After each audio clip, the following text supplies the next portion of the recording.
하나님의 일꾼의 승리라고 하는 제목으로 오늘 고린도후서 6장 말씀을 통해 그리스도인들은 어떻게 살아가야 되는지에 대해서 함께 말씀을 나누도록 하겠습니다. 우리는 계속해서 이 고린도후서 시리즈를 통해서 특별히 어두운 세상 가운데 신앙생활하기가 어려운 이 시대 가운데 우리가 어떻게 신앙생활하는 것이 성경적인 그리스도인의 삶인지를 살펴보고 있습니다. 오늘 우리는 이 본문을 통해서 계속해서 그리스도인들은 어두운 세상 가운데 신앙생활을 하기 어려운 시대 가운데 어떻게 이 믿음을 지켜나가는지를 함께 살펴보도록 하겠습니다. 오늘 제가 여러분들에게 가장 먼저 질문 하나 하도록 하겠습니다. 여러분들은 예수님이라고 하는 이 분을 좋아만 하기로 결단하신 분이십니까? 아니면 예수님을 따르겠다고, 예수님을 닮은 그런 삶을 살겠다고 결단하신 분들이십니까? 성경에서는요, 예수님을 좋아만 하기로 결단한 사람을 군중이라고 표현하고 있고, 예수님을 따르기로 결정한 사람들을 제자다라고 이야기를 하고 있습니다.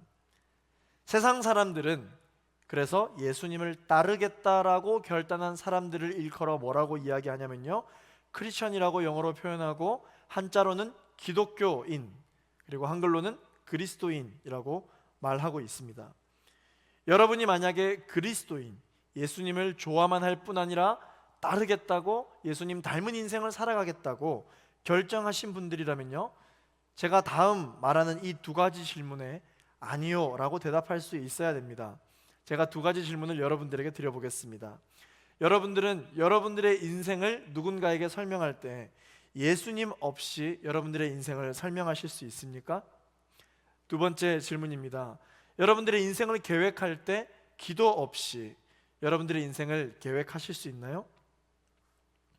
이 두 질문 다 여러분들 만약에 아니요 라고 큰 소리든 작은 소리든 대답을 하시게 된다면 하나님께서는 오늘 저와 여러분에게 함께 한 목적을 바라보는 사람이다 라고 이야기를 하며 저와 여러분을 동력자다 라고 이렇게 말씀을 해주고 계십니다.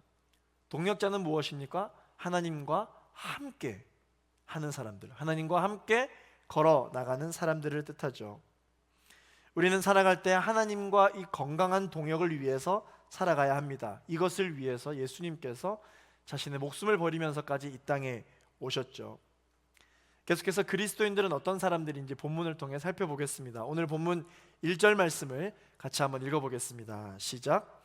하나님과 함께 일하는 우리가 여러분에게 권면합니다. 여러분은 하나님의 은혜를 헛되이 받지 마십시오. 그리스도인들은 어떤 사람들입니까? 첫 번째, 그리스도인은 하나님의 은혜를 헛되이 받지 않는 사람입니다. 하나님의 은혜를 받기는 받는데 헛되이 받는다. 여러분, 헛되이 받는 게 뭘까요? 이것은 우리의 연약한 믿음으로 인해서 구원이 어떻게 변한다, 우리의 믿음으로 인해서 이미 구원 받았는데 구원받지 못하게 된다, 여러분 이것을 설명하는 것이 아니고요, 예배를 드릴 때 은혜를 받음으로 말미암아 우리의 삶의 변화, 성도로서의 책임을 말하는 거예요. 그래서 이 헛되이 받는다, 헛되이 받지 말라라고 표현되어져 있는 이 헛되다라고 하는 것을 원어로 한번 살펴보겠습니다. 원어로 살펴보면 이 헛되다라고 하는 것은 에이스 캐논이라고 하는 단어로 번역이 되어지고 있는데, 이 캐논은 어떤 의미를 가지고 있냐면요, 공허하다, 텅 빈, 이런 의미를 가지고 있습니다. 그래서 은혜를 헛되이 받지 말라의 이 은혜는 카린이라고 하는 단어로 기록되어져 있는데, 바울은 이 카린이라고 하는 이 은혜를 그가 전한 복음의 메시지를 뜻하는 것이었습니다. 다시 말해서 하나님의 은혜를 헛되이 받지 말라. 복음의 메시지가 우리의 인생 가운데 선포되어진 이후에 받게 된 그 은혜를 헛되이 받지 말라라고 하는 뜻은 무슨 말이냐면, 내 마음을 분명히 은혜로 다 채웠는데 마치 채운 적이 없는 것처럼 텅 빈 마음, 이게 바로 하나님의 은혜를 헛되이 받은 마음이에요. 이 바울의 이 편지, 고린도 후서의 수신자들이었던 고린도 교인들에게 있어서는 하나님의 말씀을, 하나님의 은혜를 헛되이 받지 말라라고 하는 이 의미가 어떤 의미이냐면, 자신이 아닌 그리스도를 위하여 살기로 결단한 그 삶을 결단을 했지만 잊어버리고 저버렸을 가능성을 염두에 둔 표현이 바로 은혜를 헛되이 받지 말라라고 하는 표현입니다. 오늘 본문 2절 말씀을 같이 읽어보겠습니다. 시작.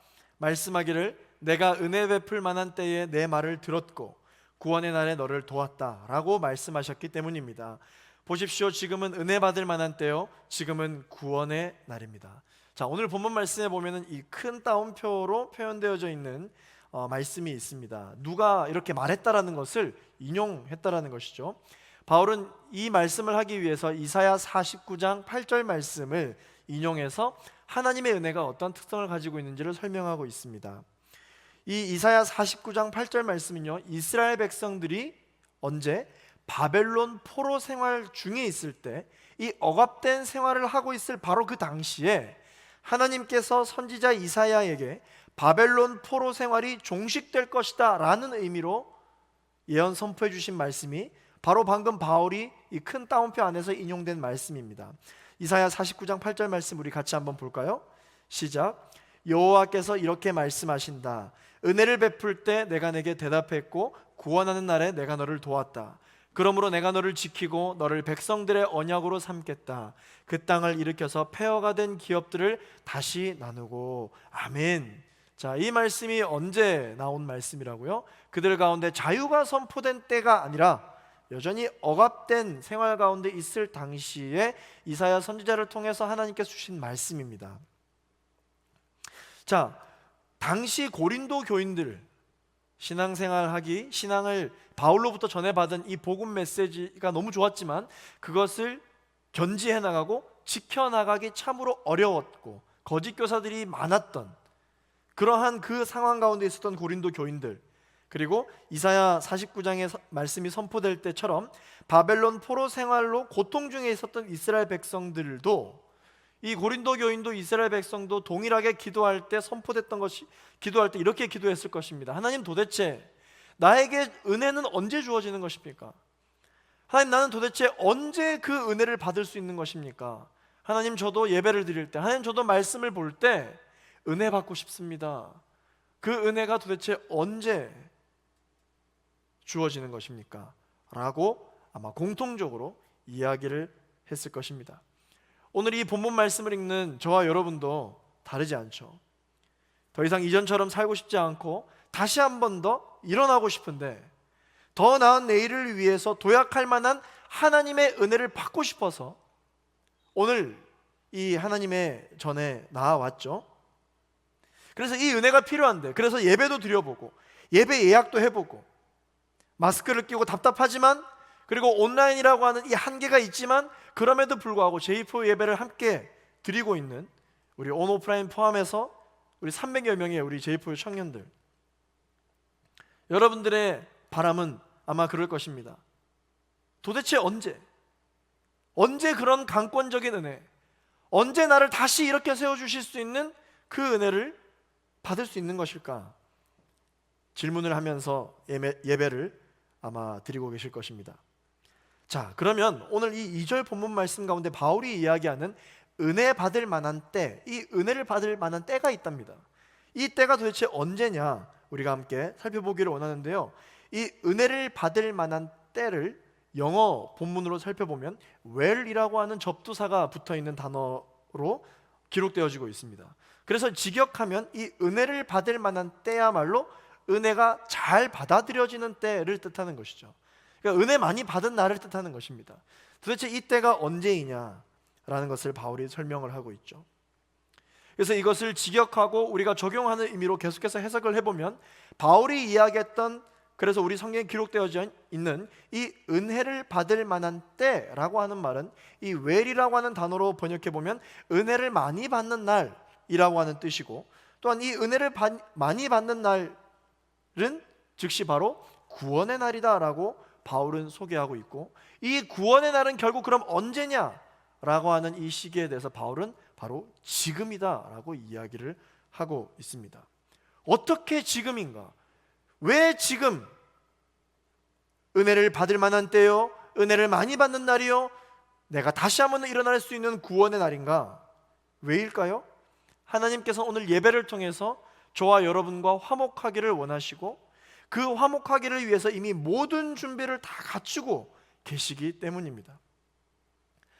하나님과 나 사이의 이 관계에 있어서 하나님은 이미 모든 준비가 끝났다면, 이 은혜를 잘 받는다, 은혜를 많이 받는다라고 하는 이 우리의 바람은 결국 누구의 변화, 누구의 문제로부터 우리는 이 하나님과 화목될 수 있는 것을 누릴 수가 있을까요? 왜 우리는 이미 모든 것이 준비되어져 있는 이 은혜를 잘 누리지 못하고 혹은 받지 못하는 것일까요? 왜 이 은혜를 받지 못하는가? 그 이유는 바로 우리가 영적으로 뒷짐을 지고 있기 때문입니다. 제가 예전에 여러분들에게 한번 말씀을 드린 적이 있죠. 제가 지금 이동을 해야 되는데 마스크를 두고 왔네요. 마스크를 좀 가져오겠습니다. 감사합니다.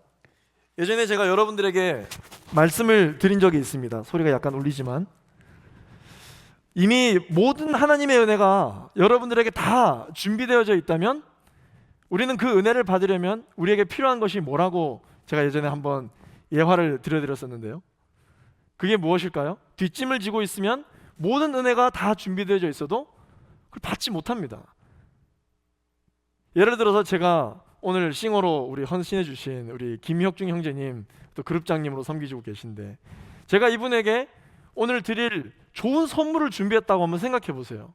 이미 다 준비되어 있어요. 저는 이분에게 드릴 마음의 준비가 되어져 있습니다. 아멘이신가요?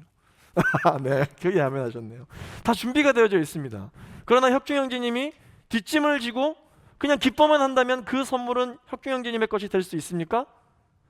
될 수 없죠. 제가 준비를 했어요. 자, 여기 선물을 준비했습니다. 네, 이렇게 박수. 네, 두 손을 내밀어야 이 선물을 받을 수가 있는 거죠. 축하합니다. 혁중 형제님 어제 생일이었거든요. 제가 설교를 준비하면서 생각이 나서 네, 선물을 드렸습니다. 생일 축하합니다. 좋겠다. 요기요 쿠폰입니다. 맛있는 거 드세요. 이렇게 하나님께서 우리에게 주실 은혜가 이미 다 준비되어져 있다면 우리가 마음의 문을 활짝 열고 주님 앞에 두 손을 내밀고 받을 준비가 돼야 그 은혜는 비로소 우리의 것이 될 수 있다라는 것이죠. 이사야 59장 1절에서 2절 말씀을 같이 한번 읽어볼까요? 시작. 보라, 여호와의 손이 너무 짧아서 구원하지 못하시는 것이 아니다. 귀가 너무 어두워서 듣지 못하시는 것이 아니다. 다만 너희의 죄악이 너희와 너희 하나님 사이를 갈라놓았을 뿐이다. 너희의 잘못이 하나님의 얼굴을 가렸기 때문에 하나님께서 너희의 말을 듣지 않으실 뿐이다. 하나님과 나와의 관계, 이 예배의 시간 가운데 하나님은 이미 모든 준비를 마치셨습니다. 그런데 우리가 마음의 준비가 되어 있지 않기 때문에 은혜는 준비되어져 있어도 때로는 그것을 만끽하고 받아 누리지 못할 때가 있는 것이죠. 그것을 바울은 오늘 이야기하고 있습니다. 사랑하는 JFL 청년 여러분, 무엇을 망설이시고 기다리고 계시나요? 하나님께서 모든 준비를 이미 갖추어 놓고 계시다면 더 이상 오늘의 은혜를 내일로 미룰 이유가 없습니다. 다음 주에 받지 뭐 라고 내가 받을 이 은혜를 연기할 이유가 없습니다. 지금 나의 삶을, 내 생각을, 나의 한 걸음 앞을 그 누구보다도 가장 잘 알고 계신 그 하나님께 여러분들의 마음을 열고 두 손을 내어 그 은혜를 받아 누릴 수 있는 저 여러분이 되기를 예수 그리스도 이름으로 축원합니다. 문제는 뭐냐? 우리가 받아들일 생각이 없다는 것이죠. 말씀을 받는 우리의 태도를 오늘 본문에서는 지적을 하고 있습니다. 준비되셨으면 주시겠지. 주면 감사, 안 주면 어쩔 수 없지. 다음 주에 또 받지 뭐. 이러한 우리의 마음이 지금 준비되어져 있는 이 은혜를 받기에 방해가 되어지고 있을 수 있다는 것이죠.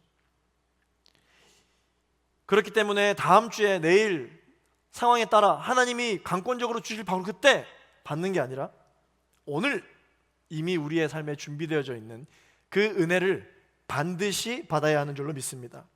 그리고 그렇게 받은 은혜를 헛되이 받지 않기 위해서 잊어버리지 않게 되시기를 예수 그리스도 이름으로 축원합니다. 자, 두 번째로 그리스도인들은 어떤 사람들이냐면요, 그리스도인들은 복음을 위해서 사는 사람입니다. 오늘 본문 4절부터 7절 상반절까지 같이 한번 읽어보겠습니다. 시작. 오히려 우리는 우리 자신을 모든 일에 하나님의 일꾼들로 추천하려고 했습니다.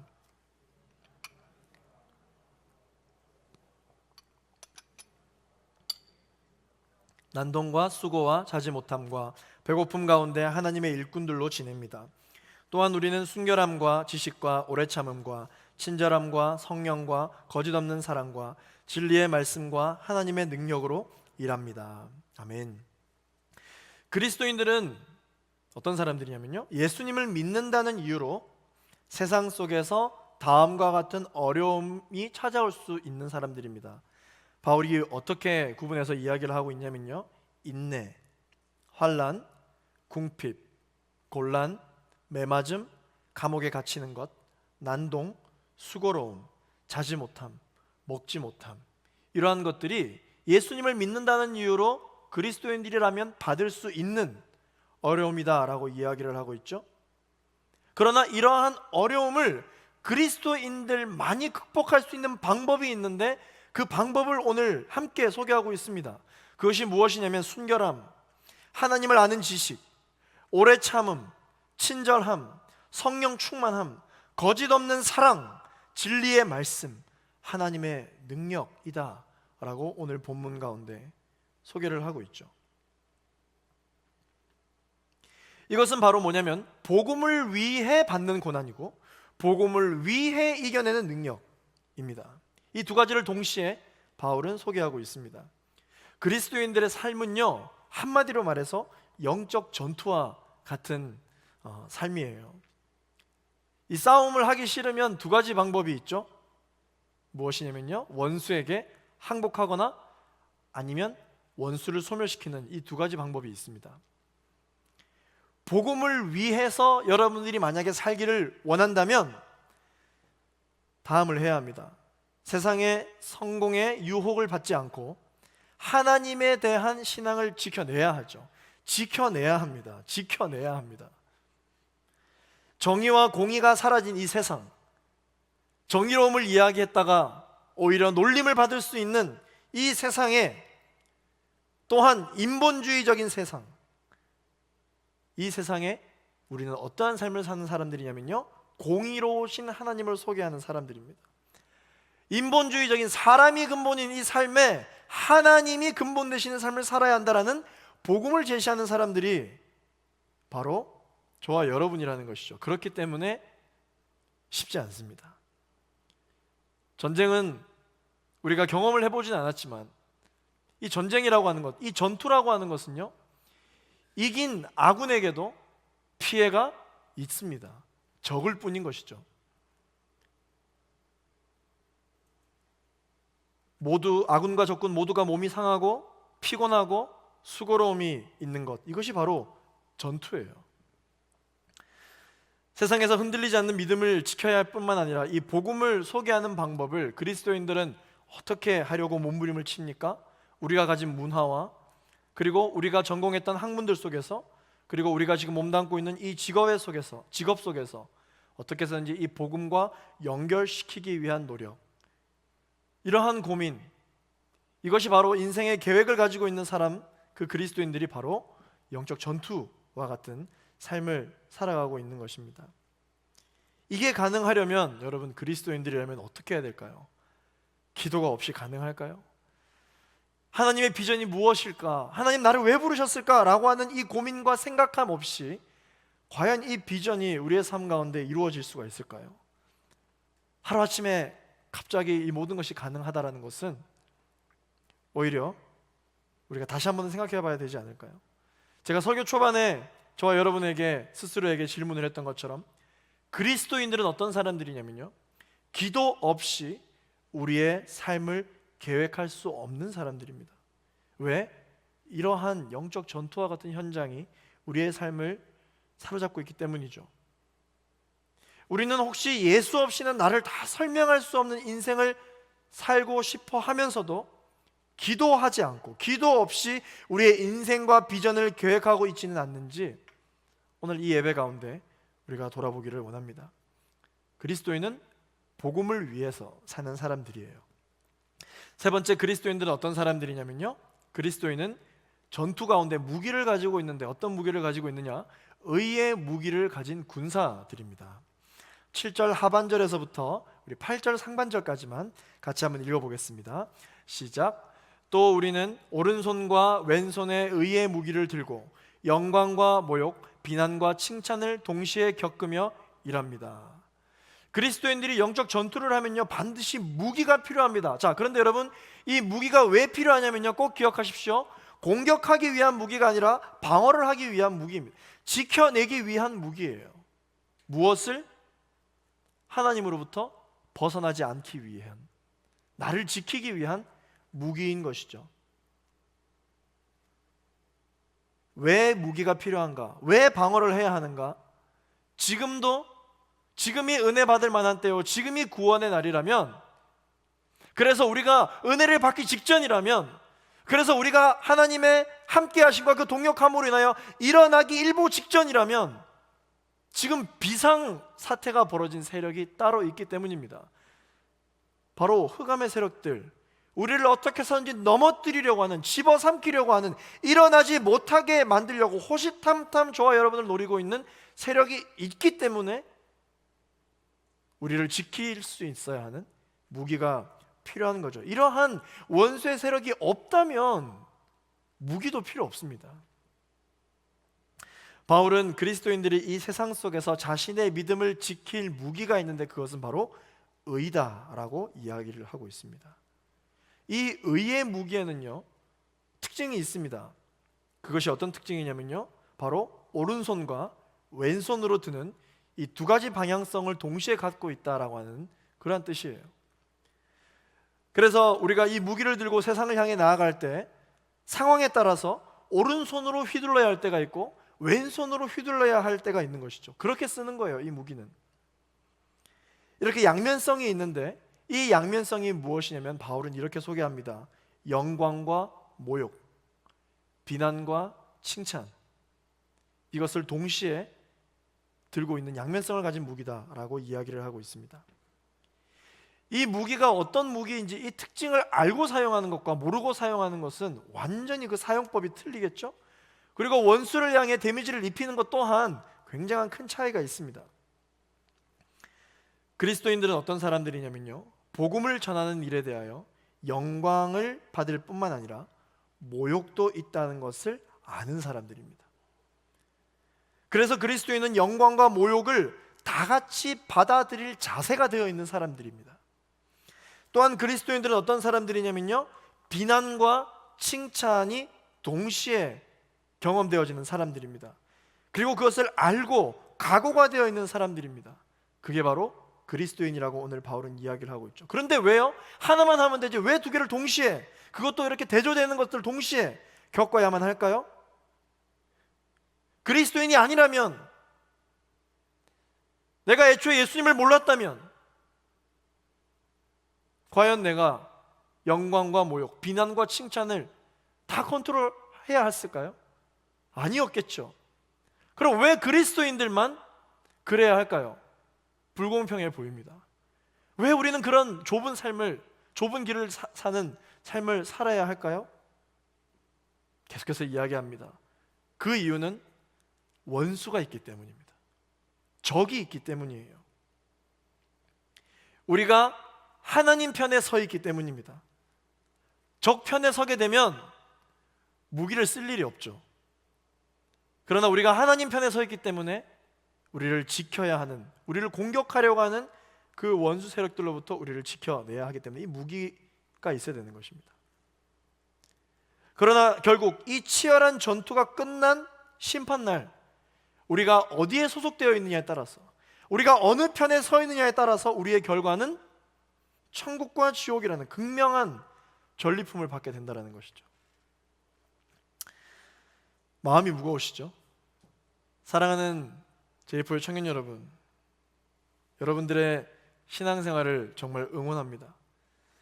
신앙생활을 시작하고 예전 같았으면 겪지 않아도 될 어려움에 여러분 몸부림을 치고 계십니까? 오히려 이 신앙생활을 지켜내려고 하다 보니까 내가 포기해야 될 것이 너무 많습니다. 그래서 고민 가운데 있으신 분 계십니까? 이게 과연 맞는 걸까?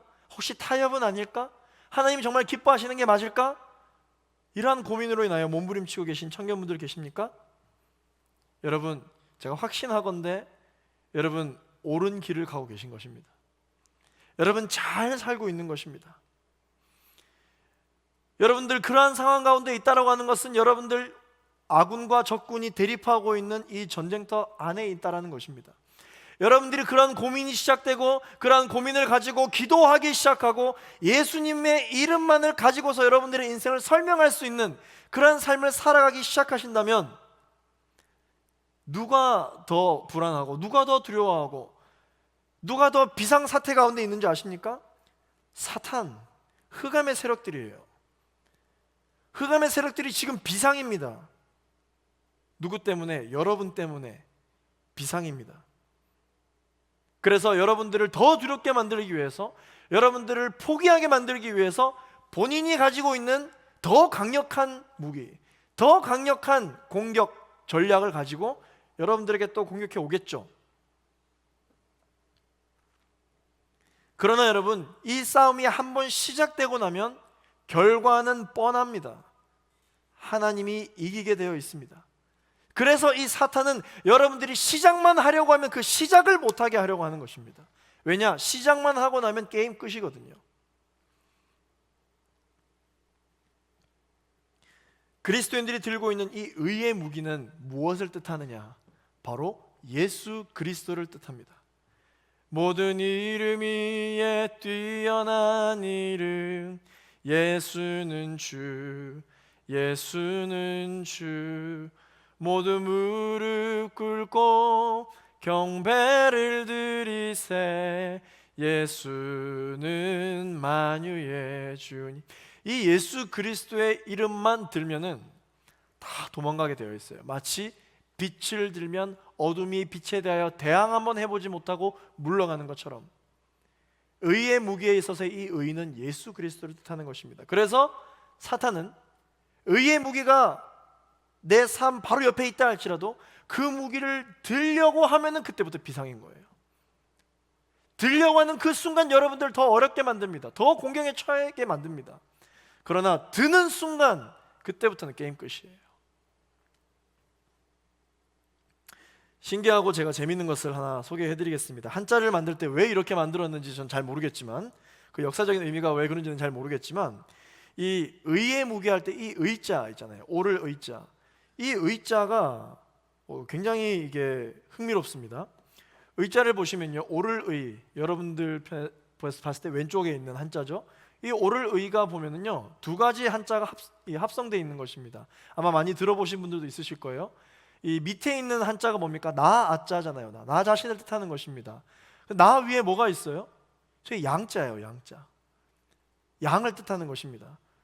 이 중국에 어떤 문화가 있기에 이 양을 내 머리 위에 두는 것을 옳다라고 여기는 것인지는 모르겠는데요, 여러분 우리는 딱 봤을 때 생각이 들죠. 여러분 성경에서 양은 누구를 뜻하는 것입니까? 어린 양 대신 예수 그리스도를 뜻하는 것이죠. 나 자신보다 어린 양 되시는 예수님을 나의 머리 위를 삼을 때 이것을 옳다라고 여긴다, 의롭다라고 한다라는 것입니다. 그리하였을 때, 지금은 좀 연약할지는 모르겠지만 나중에 끝나는 날, 전쟁이 끝나는 날, 심판 날, 결국 하나 둘 셋 넷 여러 가지로 판단되는 것이 아니라 정확히 두 가지로 판단이 되는데, 절반을 나누는데 그것을 칼로 나눈다, 정확히 단호하게 나눈다, 의인과 악인으로 나눈다고 해서 저 판자가 판단할 판자예요. 재밌죠? 신기합니다. 왜 이 한자가 생겼는지는 잘 모르겠어요. 여러분들 기억하기 쉬우라고 제가 가져온 거예요.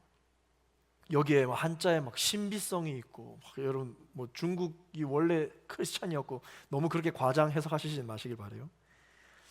그리스도인은 이와 같이 의라고 하는 이 무기를 가진 군사와 같은 삶을 사는 사람들입니다. 마지막으로 그리스도인들은 어떤 사람들이냐? 그리스도인은 역설적인 삶을 사는 사람들이에요. 그리스도인들의 삶에서 가장 강력한 특징이 있는데, 삶의 특징이 있는데, 그게 뭐냐면 역설적인 삶입니다. 역설적인 삶. 자, 이 역설적이다라고 하는 이 표현의 뜻을 제가 한번 찾아봤거든요. 표준 국어 대사전을 찾아보니까 이 역설적이다라는 말은 이런 뜻을 가지고 있답니다. 어떤 주장이나 이론이 겉보기에는 모순되는 것 같지만, 무슨 말입니까? 이 잘못됐다라는 생각을 준다라는 것이죠. 모순되는 것 같지만 그 속에 중요한 진리가 함축되어 있는 것, 이것이 바로 역설적이다라고 하는 뜻이래요. 그리스도인들의 삶은 역설적인 삶입니다. 오늘 본문 8절부터 10절까지 우리 같이 읽어보도록 하겠습니다. 8절 하반절부터 읽습니다. 시작.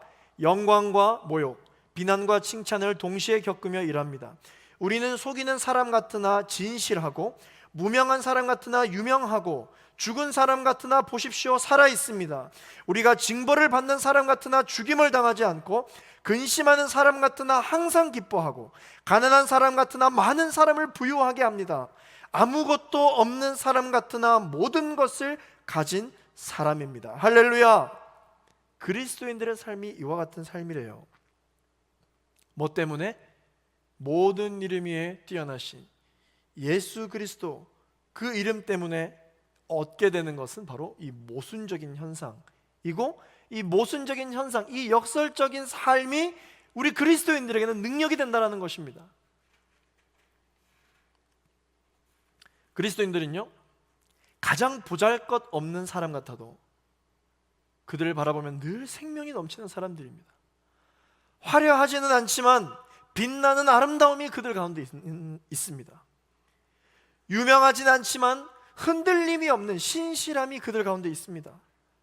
건강하지 않을지는 모르겠지만 어디서 나는지 힘이 넘치는 사람들이 바로 그리스도인들이다라는 것이죠.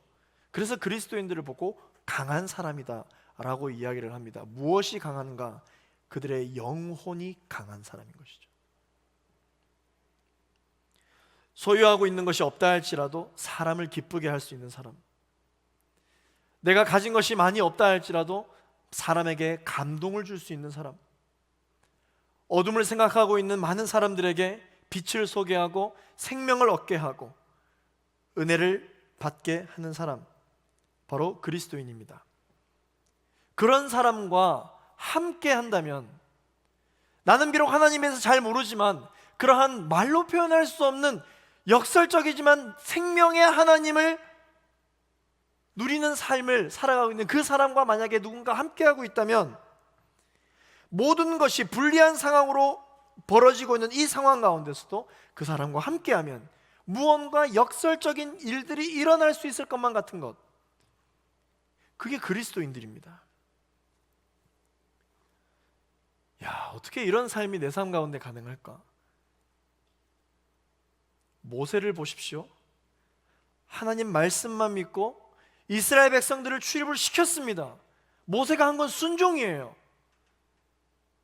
자기가 아무리 생각해도 이거는 납득이 되어지지 않는다 할지라도 하나님의 말씀이었기 때문에 무턱대고 애굽에 들어가서 이스라엘 백성들을 출애굽 시켰습니다. 10가지 재앙이라고 하는 어떤 그러한 기적적인 상황을 통해서 출애굽을 시켰어요. 그러면 모든 문제가 해결되어야만 합니다, 우리의 상식으로 보았을 때. 그러나 모세 앞에, 이스라엘 백성들 앞에 놓여져 있는 것은 무엇이었습니까? 홍해였어요. 하나님, 이런 게 어디 있습니까? 하나님의 말씀만 믿고 여기까지 왔는데 홍해라니, 뒤에는 우리를 죽이려고 쫓아오고 있는 애국군들이 보이는데 이런 게 어디 있습니까? 이게 그리스도인의 삶입니까? 우리는 이야기할 수 있죠. 그런데 하나님은 모세를 통해서 바다를 가르십니다. 모세는 역설적인 하나님을 말씀에 순종함으로 경험하게 됩니다. 상식적으로 이것 따지고 저것 따지고 되는지 안 되는지 가능성이 있는지를 보고 해서 출애굽을 하겠다고 결단을 했다면 모세는 출애굽은 못할 망정 홍해가 갈라지는 것을 그의 인생 가운데 볼 수가 없었겠죠. 그러나 우리 모두는 기도할 때 어떻게 기도합니까? 하나님, 저도 내 인생 가운데 홍해가 갈라지는 기적을 보고 싶습니다. 저도 제 삶 가운데 그런 기적을 경험하고 싶어요 라고 아마 저와 여러분 모두가 이 시대 가운데 그렇게 기도하고 있을 것입니다. 그러려면 뭘 먼저 봐야 되느냐면 말씀에 순종하기로 결단하는 것이 먼저 되어야 되는 거예요. 다윗을 한번 보시겠습니까? 다윗은 만군의 여호와 하나님 그 이름만 믿고 한평생을 살았습니다. 그랬더니 그렇게 잘 살아왔던, 하나님의 마음에 합했다라고 여겨질 정도로 너무나도 신앙생활을 잘 해왔던 다윗은 그의 인생 앞에 무엇이, 어디 앞에 서게 되었습니까? 골리앗 앞에 서게 되었어요. 이게 도대체 무슨 일입니까? 다윗이 무슨 잘못을 얼마나 크게 했길래 하나님이 골리앗 앞에 다윗을 세웁니까? 뭐가 잘못된 것일까요? 하나님, 이런 게 어디 있습니까? 내가 뭘 잘못했습니까? 심지어 맞는 갑옷도 없네요. 그냥 맨몸으로 골리앗 앞에 서게 되었습니다. 많은 사람들이 상식적으로 보았을 때 다윗이 어떻게 될 거라고 욕하고 있습니까? 개죽음 당할 거라고. 너의 인생은 끝났다. 하나님을 잘 믿고 그렇게 하나님만이 내 삶의 만군의 여호와 하나님의 이름을 높이겠다고 결정하며 그렇게 살았던 다윗의 인생 가운데 결국 오는 건 골리앗이라면 끝났다. 왜 그럴 거면 왜 그렇게 하나님 열심히 믿었냐? 왜 그렇게 신앙생활 열심히 했냐? 라고 세상은 욕합니다. 심지어 이스라엘 백성들조차도, 믿는 사람들조차도 내가 순종하려고 결단한 그 순종에 대하여 때로는 동의하지 않고 축복하지 않고 나 혼자 광야에 내버려질 때가 있다라는 것이죠. 그러나 흔들리지 않고 끝까지 말씀을 붙들고 만군의 여호와의 이름만을 붙들고 갔던 그 다윗은 무엇을 경험합니까? 골리앗을 쓰러뜨리는 경험을 하는 거예요. 다윗은 이를 통해서 역설적인 하나님의 역사를 경험하게 됩니다. 사랑하는 제일부의 청년 여러분, 여러분들을 응원합니다. 여러분들을 위로하고 싶습니다. 예수님을 한번 보십시오. 하나님의 아들이십니다. 율법으로 잘못된 게 없어요. 그 누구보다도 기도를 많이 했고 하나님을 사랑했습니다. 예수님 인생 앞에 다가온 마지막 관문이 뭡니까? 십자가형입니다. 십자가형. 이게 말이 됩니까? 이해가 되시나요? 정말 하나님이 살아계시다면 어떻게 예수님 앞에 놓여져 있는 게 십자가입니까? 지금 우리는 십자가를 살펴보았을 때 크게 반대되는 느낌이 없겠지만 원래 십자가는 무엇입니까? 여러분, 인생에 빨간 줄 한 줄 끄이는 것도 우리는 무서워서 벌벌벌 떠는데 인생 끝났다고 이야기하는데 십자가는 사형틀이에요. 그 중에서도 최고 사형틀, 그게 십자가입니다. 예수님을 좋아만 하는 군중이 아니라 예수님을 따르겠다고 자신의 인생의 모든 것을 포기하고 따랐던 제자들을 보십시오. 그들의 제자들의 인생은 어떻게 되었습니까? 믿고 따랐던 예수님이 십자가 처형을 당했어요. 그럼 제자들은 어떻게 될까요? 인생 끝났죠. 어딜 가도 자기가 제자라는 걸 사람들이 알아보고 내가 크리스찬이라는 것을 누가 봐도 알아볼 텐데 내가 무슨 환영을 받겠습니까? 모든 걸 다 버리고 예수님을 따랐더니 이게 뭡니까? 내가 가지고 있는 건 아무것도 없어요. 그런데 하나님은 역설적이게도, 반전적이게도, 기적적이게도 죽음을 뜻했던 십자가도 생명의 상징으로 바꾸어 주시는 분이십니다. 오늘 우리가 십자가를 생각할 때, 오늘 우리가 십자가를 바라볼 때 무서워 덜덜 떠는 사람이 있습니까? 아니요, 하나님의 사랑을 느끼죠. 십자가를 보면 눈물이 나고 십자가를 보면은 하나님의 사랑이 있다라고 우리가 간절히 구하게 되죠. 그러나 원래 십자가는 그런 게 아니었다니까요. 십자가를 바라만 봐도 무섭고 덜덜 떨렸던 그러한 사형틀이었어요. 와, 그런데 하나님은 어떤 분이시냐? 그 십자가를 바라만 봐도 감동이 있고 위로가 되고, 십자가만 바라만 봐도 다시 일어날 수 있는 힘을 주시는 어떤 그런 매개체로 바꾸어 주시는 분이 우리 하나님이십니다. 사랑하는 청년 여러분, 여러분 마음 가운데 십자가가 있습니까? 당장 어제까지만이라도 여러분이 여러분을 봤을 때, 세상 사람들이 여러분을 보았을 때 가까이 하고 싶지 않은 사람이라 할지라도 하나님은 어떻게 일하시는 분이시냐면요, 역설적으로 일하시는 분이십니다. 어느 날부터 하나님이 역사하신 그 순간부터, 내가 말씀을 순종하기로 결단한 그 순간부터 누군가가 내 마음 가운데 있는 그 십자가를 바라보기 시작할 때 위로가 있고 감동이 있고, 다시 일어나야 되겠다, 나도 저 사람처럼 다시 한번 행복해지기로 결정해야 되겠다, 다시 한번 내 삶 가운데 죽음이 아니라 생명을 묵상해야 되겠다라는 그러한 나 자신으로 바꾸어 주실 수 있는 분, 그분이 누구신지 아십니까? 오늘 우리의 예배를 받으시는 만군의 여호와 하나님이십니다. 인류의 모든 죽음을 역설적이게도 그 십자가로 영원한 생명으로 바꾸어 놓아 주셨습니다. 그래서 그리스도인들은, 그래서 크리스천들은 고난이 찾아올 때, 예수님을 믿는 이유로 어려움이 찾아올 때 뭐라고 선포하느냐면요, 고린도전서 1장 18절 말씀으로 선포하는 거예요. 여러분 할 수 있으면 이것을 암송하십시오.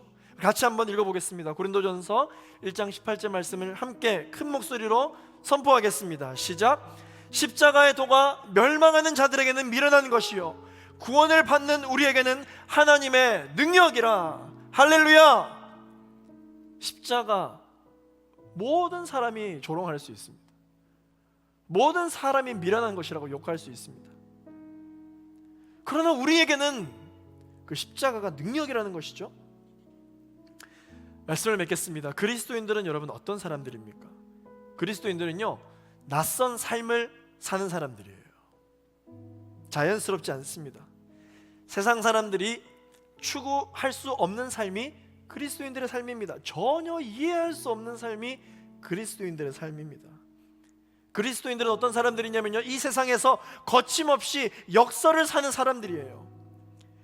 오늘 갈기갈기 찢겨진 나를 살리시기 위해서 하나님의 완전한 은혜가 이미 준비되어져 있습니다. 여러분 믿으십니까? 힘이 준비되어져 있어요. 사랑하는 제이포 청년 여러분, 오늘 말씀처럼 우리 다 같이 오늘 이 준비되어져 있는 이 은혜를 헛되이 받지 맙시다. 항아리가 있습니다. 분명 물을 채웠는데 다시 돌아보니까 물이 없어요. 그러면 그 항아리에 채워져 있는 물이 문제입니까? 항아리가 문제입니까?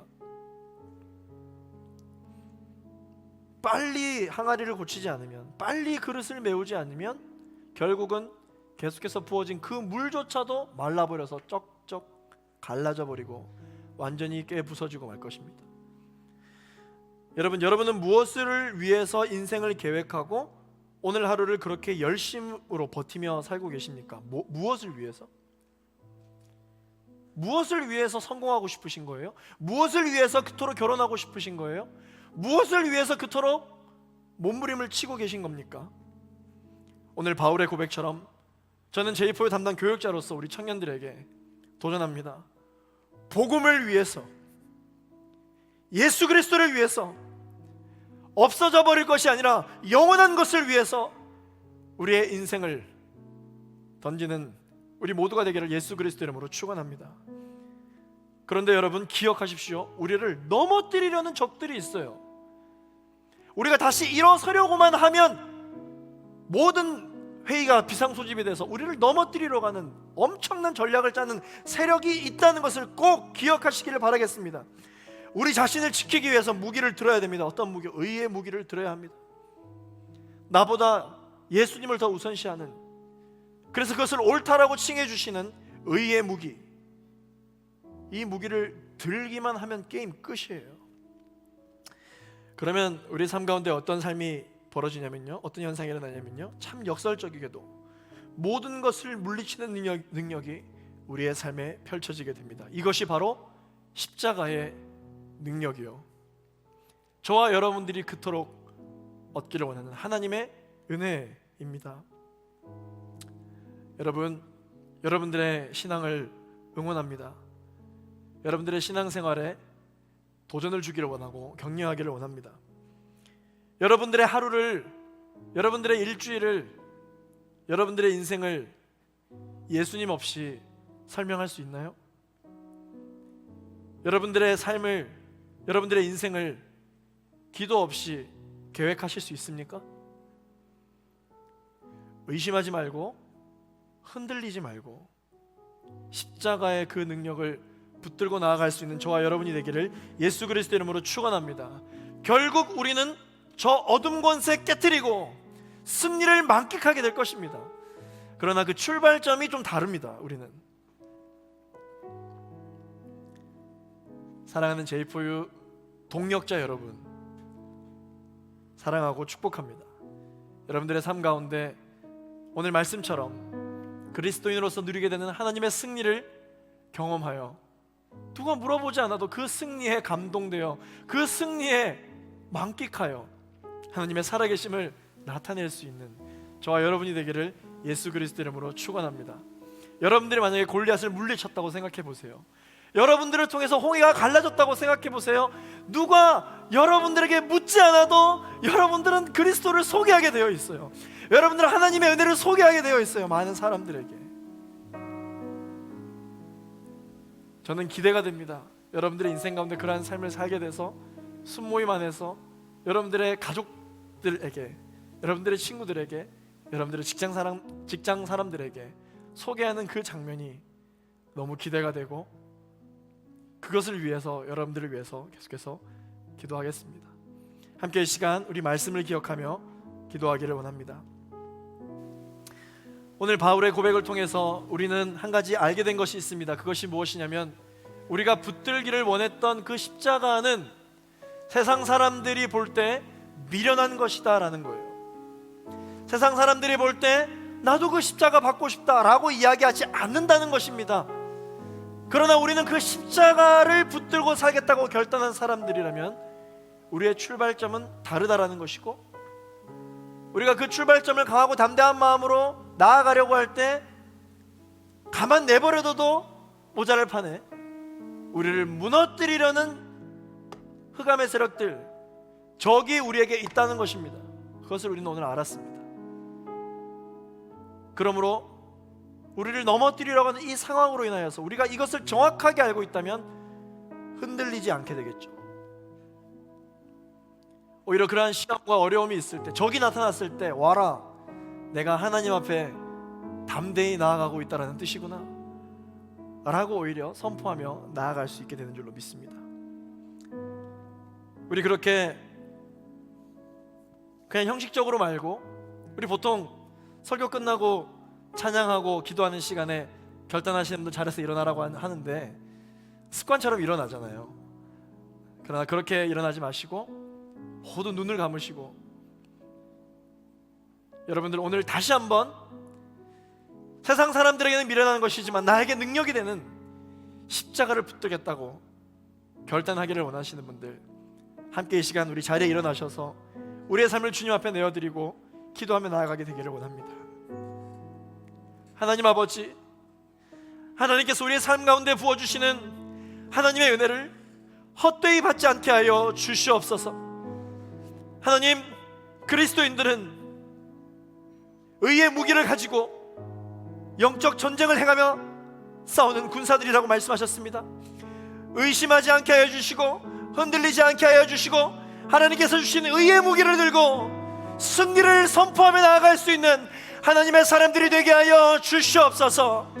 하나님, 우리의 삶 가운데 하나님만을 나타내게 하여 주시고 하나님만을 드러내게 하여 주시기를 간절히 바라옵기를 소망합니다. 하나님, 하나님께서 주신 이 은혜를 헛되이 받지 않게 하여 주시옵소서. 이 은혜를 잊어버리지 않게 하여 주시옵소서. 주님께서 우리에게 주신 그 십자가의 능력을 붙들고 오늘도 승리하며 나아갈 수 있는 우리 모두가 될 수 있게 해달라고 우리 시간 주여 한 몸으로 주가 합심하여 기도하며 나가겠습니다. 주여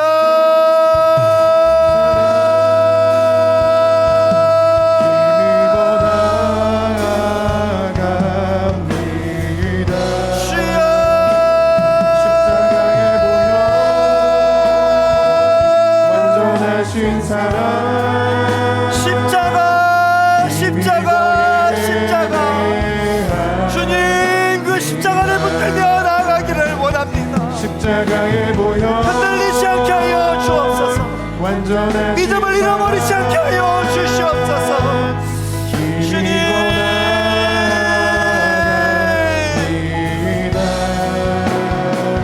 십자가에 보여 오 할렐루야 거룩하신 주님을 찬양합니다.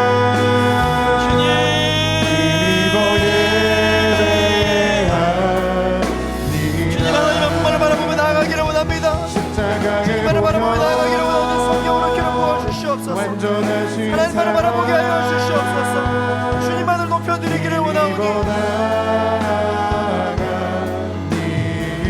하나님 기름 부으십시오. 성경을 충만케 하여 주옵소서. 하나님만을 바라보게 하여 주시옵소서. 완전하신 사랑 힘입어 예배하 십자가의 보혈 할렐루야. 완전하신 사랑 힘입어 나아갑니다. 십자가의 보혈 완전하신 사랑 힘입어 예배하 십자가의 보혈 주님께 십자가의 보혈 완전하신 사랑 힘입어 나아갑니다. 십자가의 보혈 완전하신 사랑 힘입어 예배합니다. 십자가 내가 처음 볼 때에 나의 맘의 큰 고통 사라져 오늘 믿고서 내 눈 밝았네 참 내 기쁨 영원한 십자가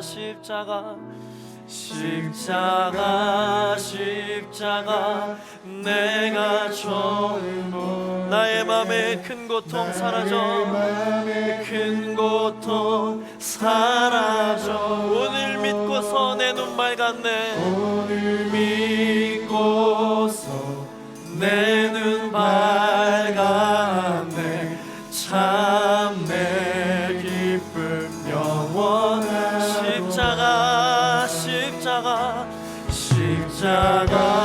십자가 내가 처음 볼 나의 맘에 큰 고통 사라질지어다 아멘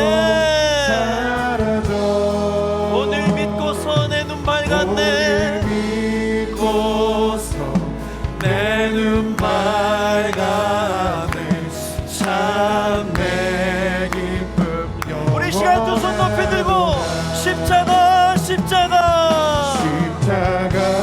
십자가 내가 처음 나의 맘에 큰 고통 사라져 나의 맘에 큰 고통 사라져 오늘 믿고서 내 눈 밝았네 오늘 믿고서 내 눈 밝았네 아멘 참 내 기쁨 영원 우리 목소리로 십자가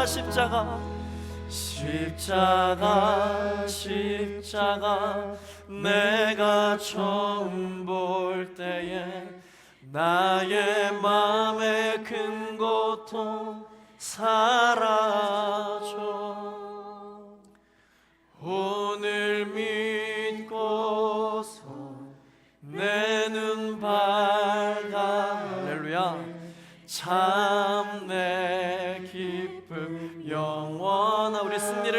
기도하며 마지막으로 십자가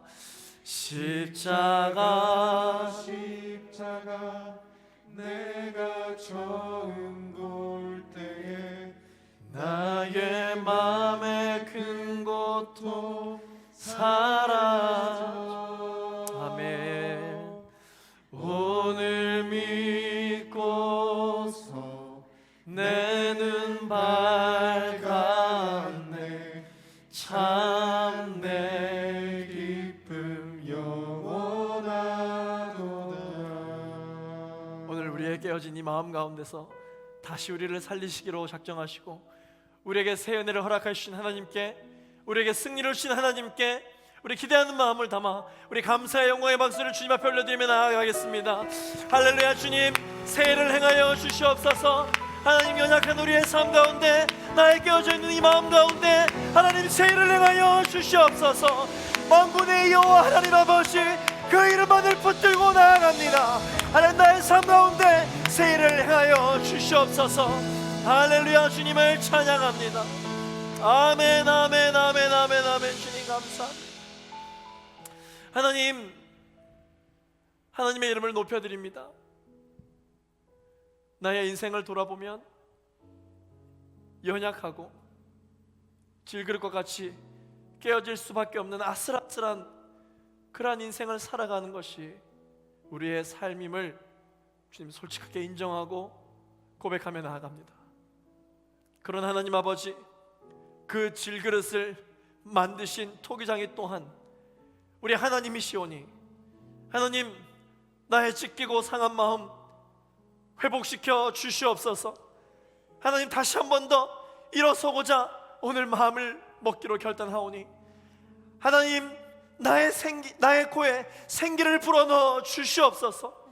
그래서 아버지 하나님, 다시 한 번 더 복음 앞에, 복음을 위해서 우리의 인생을 살고 우리의 인생을 계획하고 다시 한 번 더 하루를 살아낼 수 있는 우리 모두가 될 수 있도록, 사랑하는 제프 청년들 한 사람 한 사람 될 수 있도록 주님 역사하여 주시옵소서. 언제부터인가 나는 크리스천이다 라고 이야기를 하기가 참으로 어려운 그러한 시대를 살아가고 있습니다.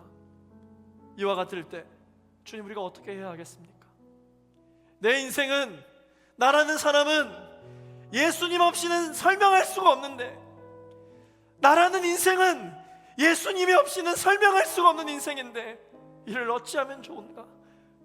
라고 고민이 시작된 우리 청년들에게 하나님, 강하고 담대한 마음을 허락하여 주셔서 다시 한 번 더 예수 때문에 살아갈 수 있는 인생으로 우리를 세워 주시옵소서. 이렇게 세워 주시옵소서. 우리의 그러한 예수로 인한 계획, 우리의 인생을 계획할 때, 그러한 비전을 주님 앞에 다시 한 번 더 선포할 때 우리의 기도가 살아나는 역사가 있게 하여 주옵소서. 나사렛 예수 그리스도의 이름을 명하노니 기도의 문이 막힌 모든 청년들의 기도여 열릴지어다. 나사렛 예수 그리스도의 이름을 명하노니 예배가 식어져 있는 모든 청년들의 예배여 회복될지어다. 다시 살아날지어다. 우리를 살리시는 예수 그리스도의 이름으로 주님, 우리가 다시 한번 일어날 수 있는 은혜가, 그러한 역설적인 인생이 우리의 삶 가운데 선포되어지고 경험되어질 수 있도록 역사하여 주옵소서. 모세가 홍해를 가른 이야기는 바로 나의 이야기입니다. 다윗이 골리앗을 쓰러뜨린 이야기는 바로 나의 이야기입니다. 예수님이 없이는 나의 인생을 설명할 수 없는 그러한 역설적인 인생, 기적적인 인생을 살아갈 수 있는 우리 사랑하는 제이포 청년들 한 사람 한 사람 될 수 있도록 역사하여 주시옵소서. 감사드리며 모든 영광을 주님께 올려드리며 예수 그리스도 이름으로 기도하였습니다. 아멘.